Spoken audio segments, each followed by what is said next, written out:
नमस्कार, मी Supriya. Recipes bye Supriya मध्ये आपल्या सगळ्यांचं स्वागत आहे. पावसाळ्यात मिळणारा कॉर्न पकोडा घरच्या घरी अगदी सोप्या पद्धतीने कसा बनवायचा ते आज मी या व्हिडिओमध्ये शेअर केलेला आहे. खाण्यासाठी टेस्टी आणि क्रिस्पी असा हा कॉर्न पकोडा तयार होतो. यासाठी लागणाऱ्या संपूर्ण टिप्स ज्या आहेत त्या मी या व्हिडिओमध्ये शेअर केलेल्या आहेत. त्याचप्रमाणे कॉर्न पिलर नसेल तर कॉर्न कशा पद्धतीने कमी मेहनतीत सोलायचा तेही या व्हिडिओमध्ये मी शेअर केलेलं आहे. त्यासाठी व्हिडिओ संपूर्ण नक्की बघा. या ठिकाणी कॉर्न सोलण्यासाठी 4 ते 5 तास फ्रीजमध्ये ठेवून सोलून घ्यायचा आहे. कॉर्न पिलरशिवाय अगदी कमी मेहनतीत आपण कॉर्न जो आहे तो सोलून घेऊ शकतो. या ठिकाणी एका बाउलमध्ये 1 वाटी कॉर्न घालून घेतलेले आहे. त्याचप्रमाणे 1 वाटी कॉर्न जे आहे ते मिक्सरच्या भांड्यामध्ये घालून घेतले आहे. यामध्ये 2 हिरव्या मिरच्या, 3 ते 4 लसणाच्या पाकळ्या घालून पाणी न घालता याचं जाडसर वाटण या ठिकाणी आपल्याला करून घ्यायचं आहे. तर या ठिकाणी आपण अर्धे कॉर्न जे आहे ते मिक्सरला बारीक करून घेतलेले आहे. त्याचं कारण असं की यामुळे कॉर्न पकोड्याला छान टेस्ट येते, म्हणून या ठिकाणी अर्धे कॉर्न जे आहे ते आपण मिक्सरमध्ये घालून वाटून घेतलेले आहे. आता हे आपल्याला या बाउलमध्ये घालून घ्यायचे आहेत. त्यानंतर यावरती कोथिंबीर घालून घ्यायची आहे. यामध्ये घालणार आहोत मसाले. मसाल्यांचं प्रमाण हे तिखटानुसार कमी जास्त आपण करू शकतो. तर या ठिकाणी लाल तिखट, हळद, अख्खे जिरे, किचन किंग मसाला, धना जिरा पूड हे सगळं आपल्याला घालून घ्यायचं आहे. तर या ठिकाणी किचन किंग मसाला घातल्यामुळे ह्या पकोड्याला वेगळी थोडीशी टेस्ट येते. यासाठी या ठिकाणी आपण 1 चमचा किचन किंग मसाला घालून घेतलेला आहे.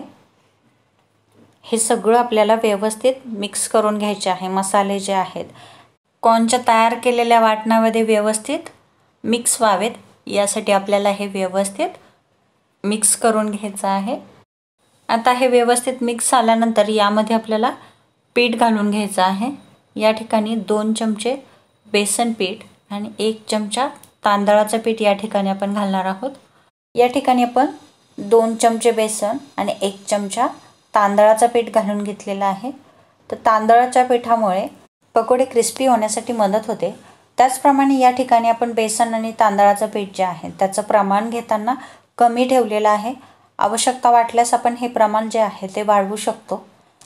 या ठिकाणी जर ते पीठ जास्त झालं तर पकोडे जे आहेत ते हवे तसे होत नाही, त्याचप्रमाणे ते क्रिस्पी होत नाही.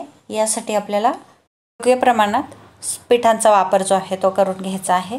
तर या ठिकाणी आपल्याला व्यवस्थित सगळं मिश्रण जे आहे पाणी न घालता एकजीव करून घ्यायचं आहे. तर या ठिकाणी आपलं मिश्रण जे आहे ते एकजीव झालेलं आहे. आता यामध्ये 1 चमचा कॉर्नफ्लॉवर घालून घ्यायचा आहे. कॉर्नफ्लॉवर घातल्यानंतर पुन्हा एकदा हे व्यवस्थित मिक्स करून घ्यायचं आहे. आता यामध्ये थोडंसं पाणी घालून घ्यायचं आहे. पाणी घालतानाही आपल्याला पाण्याचा वापर अगदी कमी करायचा आहे, कारण हे पीठ जे आहे ते घट्टसर असतं. थोडं थोडं पाणी घालून आपल्याला हे पीठ जे आहे ते सैल करून घ्यायचं आहे. अशा पद्धतीने आपलं बॅटर जे आहे ते तयार झालेलं आहे. ज्या वाटीने आपण कॉर्न मोजून घेतले होते त्याच वाटीने पाव वाटीला कमी इतकं पाणी घालून बॅटर जे आहे ते तयार करून घेतलेलं आहे. तर या ठिकाणी एका कढईमध्ये तेल घालून तेल गरम करून घेऊयात.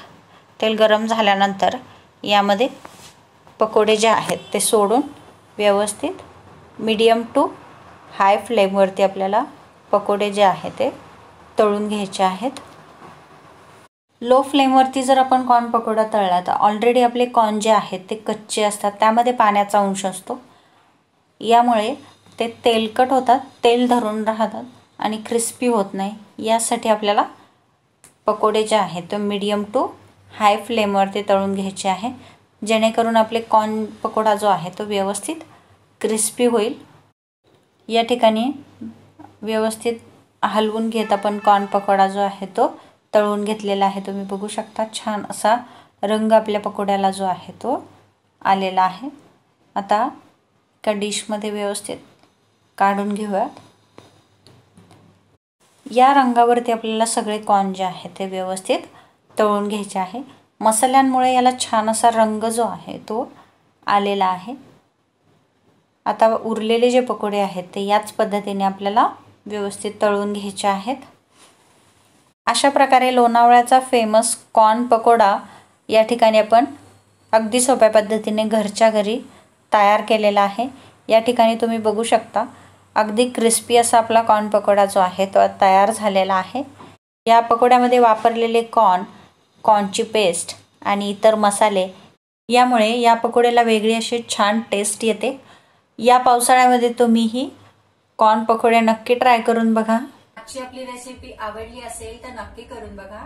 लाईक शेअर सबस्क्राईब करायला विसरू नका। पुन्हा भेटूयात आपल्या नवीन रेसिपी सोबत। धन्यवाद।